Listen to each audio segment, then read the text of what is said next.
Welcome to Shop Strategy, the deep dive that helps you make smarter decisions for your Shopify store.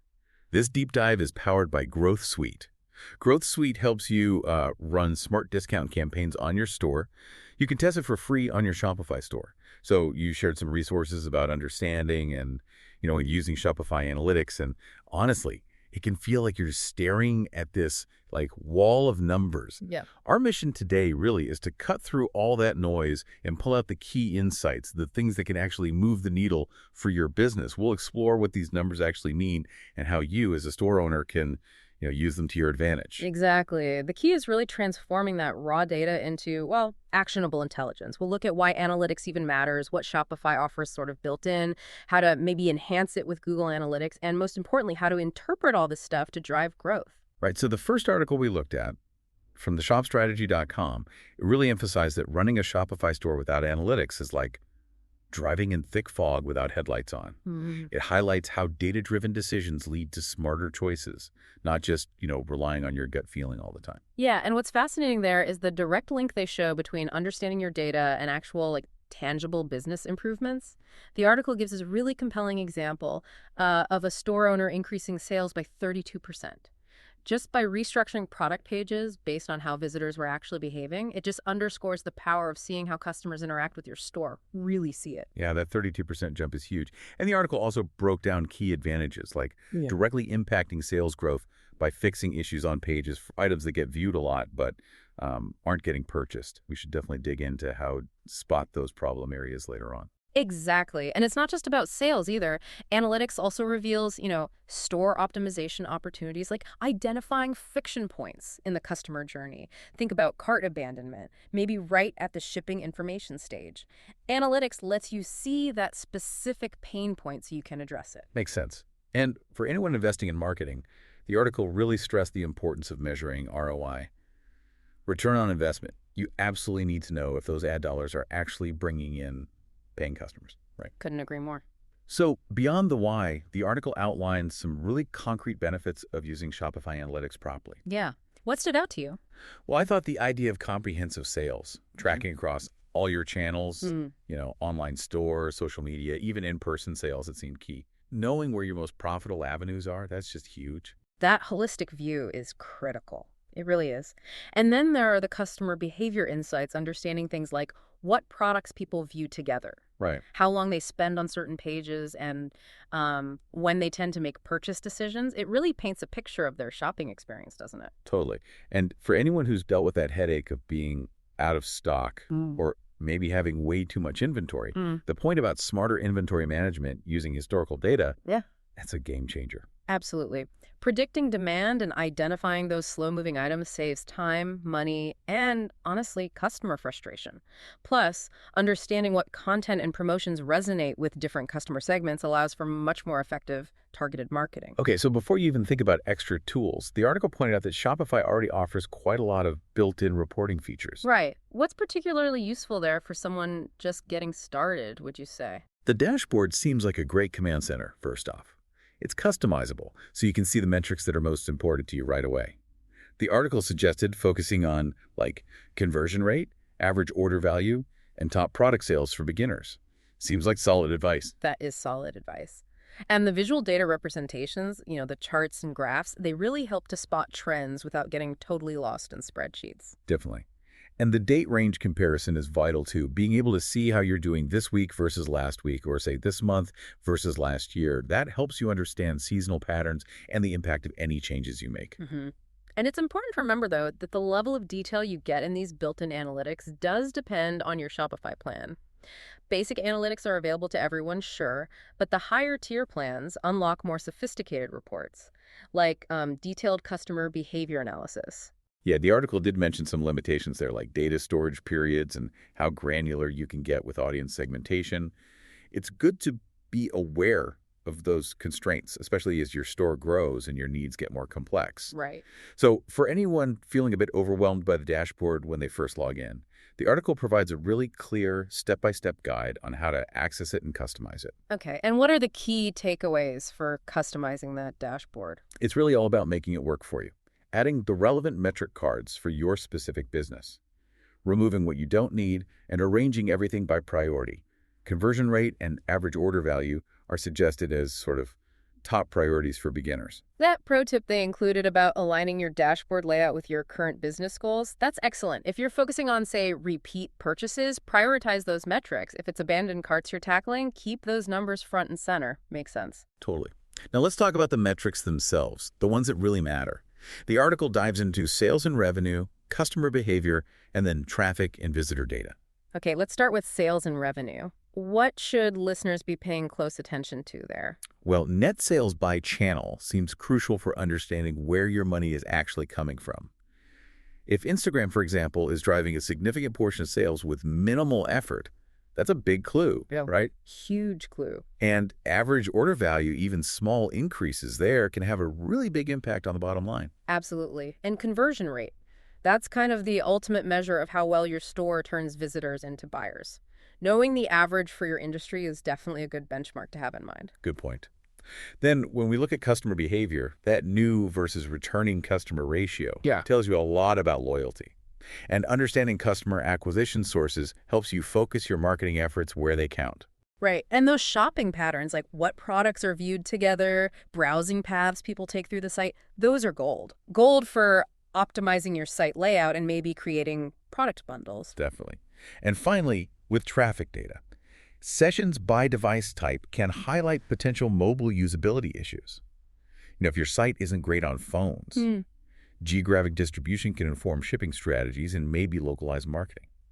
And traffic source analysis helps you see where your quality visitors, the ones who might actually buy, are coming from. So the article then strongly recommends taking your analytics up a notch by integrating with Google Analytics. Yeah, why is this considered so important? Well, fundamentally, it gives you a much more complete picture of customer behavior. It just unlocks more advanced reporting features. Right. The article clarifies the difference between Universal Analytics, UA, the older one, and the newer Google Analytics 4, GA4. It emphasizes that GA4 is the future, and it offers much more flexible tracking. It also provides a pretty clear step-by-step process for setting up a Google Analytics account and integrating it with Shopify. Okay, and the key seems to be finding your tracking ID or measurement ID in Google Analytics, and then just pasting it into the correct section in your Shopify admin, right? Exactly. The article even mentions using the Google Analytics debugger tool to double-check it's working properly after setup. Useful tip. Good to know. But just connecting Google Analytics isn't quite enough, is it? You need to enable enhanced e-commerce tracking to get the really detailed insights. Right. What does that enhanced e-commerce actually unlock? It gives you things like detailed product performance metrics, shopping behavior analysis, usually through a funnel visualization so you can see the steps, and a breakdown of your checkout process. You can see exactly where customers are dropping off. Identifying those drop-off points. That seems crucial for optimization. Absolutely critical. The article outlines the steps for enabling these features in both Google Analytics and in Shopify itself. Okay. And for anyone who's maybe not super technical, the article did suggest there are Shopify apps that can help with this setup process, so there's help available. Good. Okay, so you've got all this data. Now what? How do you actually make sense of it? The article stresses identifying key performance indicators, or KPIs. Yeah, KPIs. What are some essential ones for, say, beginner Shopify merchants? Well, the article highlights conversion rate, cart abandonment rate, average order value, AOV, and customer lifetime value, CLV.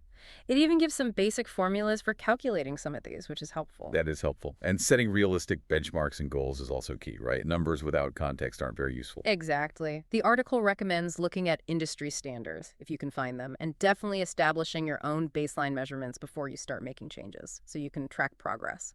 Right, track the impact. And then it's about performing some basic data analysis, looking for sales trends over time, maybe day of week or time of day patterns, and seeing how different product categories are performing against each other. Customer segmentation is another really powerful analysis technique mentioned. Grouping customers by, say, purchase behavior, geographic location, or the device they use. That can reveal really valuable insights for targeted marketing. Okay, this is where the rubber meets the road then. Taking action. How do you take those insights and actually improve your store? The article breaks it down into optimizing product offerings, inventory management, and marketing effectiveness. Let's start with products. How can analytics inform your product catalog decisions? Well, by identifying your top performers and, just as importantly, your underperforming products. You can do this by comparing page views to actual conversions and also evaluating profit margins. There's a great example they gave of fixing a sizing guide issue on a product page that dramatically increased conversion for that item. Yeah, I remember that one. Simple fix, big impact. And recognizing complementary product opportunities, things people often buy together that can lead to better cross-selling and bundling strategies. Good point. And for inventory, analytics helps prevent stockouts of popular items, which is crucial, and also helps reduce overstock of those slow-moving ones that just tie up cash. Yeah. Understanding seasonal trends is also vital for planning ahead. Mm-hmm. And when it comes to marketing, it really boils down to evaluating channel performance and that return on investment. You absolutely need to see which marketing efforts are actually delivering results, delivering customers. Yeah, where to put your dollars. And optimizing the customer journey, specifically reducing cart abandonment and improving checkout completion rates. Those are key areas where analytics can give you really actionable insights, things you can fix. And this is actually where a tool like Growth Suite, which you mentioned at the start, becomes particularly relevant. See, Growth Suite tracks visitor behavior and it tries to predict purchase intent. So by understanding which visitors are maybe less likely to convert immediately, it can present personalized, time-limited discount offers. Right, and what's really interesting is that these offers aren't just blasted out to everyone, are they? Growth Suite waits for those signs of product interest, like someone spending significant time on a page or adding to the cart before triggering an offer. That avoids devaluing the brand and doesn't condition customers to just wait for discounts all the time. That Yep. aligns perfectly with what a brand-conscious store owner would want. Exactly. It's smarter discounting. Hmm. And the automatically generated unique discount codes, plus that high-fidelity countdown timer that creates genuine urgency without using any, deceptive tactics. And the fact that it integrates natively on the product and cart pages means it's a seamless user experience. It addresses that fear of having something clunky or annoying impact the site. Yeah, seamless is key. Plus, Growth Suite offers its own detailed analytics and reporting, including a funnel report. That helps merchants visualize their sales process, identify those drop-off points we talked about, directly addressing that desire to understand customer behavior and maximize marketing ROI. And the easy installation, the pre-configured campaigns. That speaks to the need for efficiency and automation for busy store owners too. Definitely ties in well. So it's really clear that Shopify Analytics, especially when you enhance it and properly understand it, offers just a wealth of information.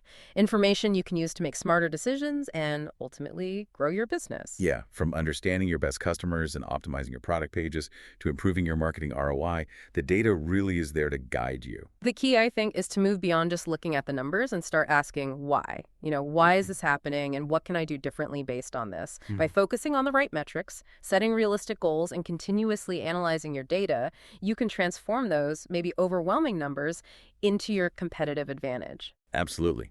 And remember, this deep dive was powered by Growth Suite. Growth Suite not only helps you track visitor behavior and offer those personalized discounts to nudge conversions, but its detailed analytics also complement the broader insights we've discussed today, helping you really understand the impact of your discount strategies. Growth Suite offers features like comprehensive visitor behavior tracking, purchase intent prediction, and that dynamic, unique discount code management. You can test Growth Suite for free on your Shopify store and start turning those insights into increased sales. It's a powerful addition to the analytics toolkit. For sure. We hope this deep dive has given you a clearer understanding of how to use Shopify Analytics to your advantage. If you have more questions or want to dive deeper into specific aspects of your store's data, definitely let us know. Podcast outro music begins to fade in.